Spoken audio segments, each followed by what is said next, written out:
அதிகாரி நீங்க இருக்கீங்க பாருங்க, எலெக்ஷன் கமிஷன் இருக்கு, அவங்க சொல்லணும். எங்க கிட்ட வந்து கேட்க இருக்கு.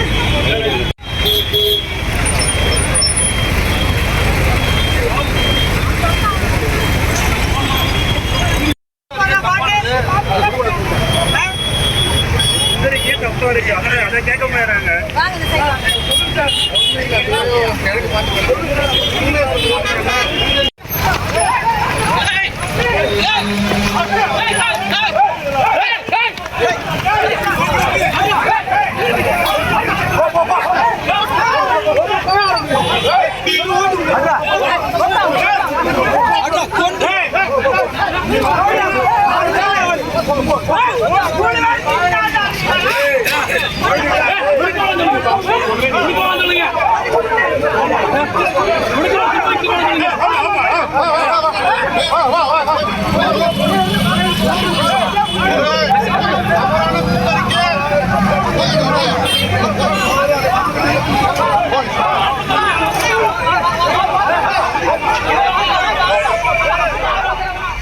அண்மை செய்திகளை பார்த்து வருகிறோம். ஈரோட்டில் நாம் தமிழர் கட்சியினருக்கும் தந்தை பெரியார் திராவிடர் கழகத்தினருக்கும் இடையே மோதலானது ஏற்பட்டிருக்கிறது. இது தொடர்பான முழுமையான விவரங்களை தர இணைகிறார் செய்தியாளர் ரஞ்சித். அவரிடம் பேசலாம். வணக்கம் ரஞ்சித், இந்த மோதல் தொடர்பான முழுமையான விவரங்கள்.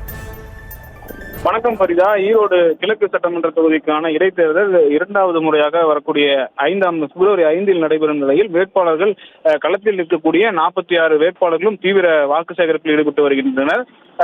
இந்த பணியில் நாம் தமிழர் கட்சியினுடைய வேட்பாளர் சீதாலட்சுமி கட்சியினருடன் இணைந்து இந்த பன்னீர்செல்வம் பூங்கா பகுதியில் அமைந்திருக்கக்கூடிய CSI தேவாலயத்தில் இன்று பிரச்சாரம் நடத்திவிட்டு வெளியே வரும் பிரார்த்தனை நடத்திவிட்டு வெளியே வரக்கூடிய கிறிஸ்தவ மக்களிடம் வாக்கு சேகரிப்பில் ஈடுபட்டுக் கொண்டிருந்தார். அப்போது அந்த பகுதியில் இருக்கக்கூடிய தந்தை பெரியார் திராவிடர் கழகத்தினர் சீமானுக்கு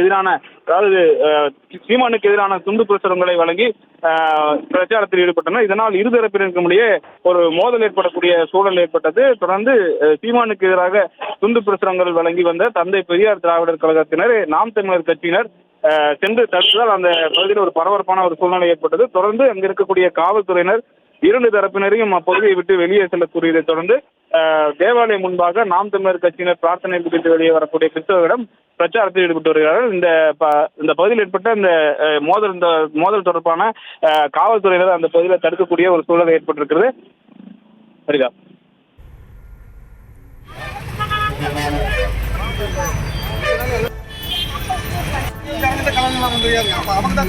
விவரங்களை வழங்கியமைக்கு நன்றி ரஞ்சித்.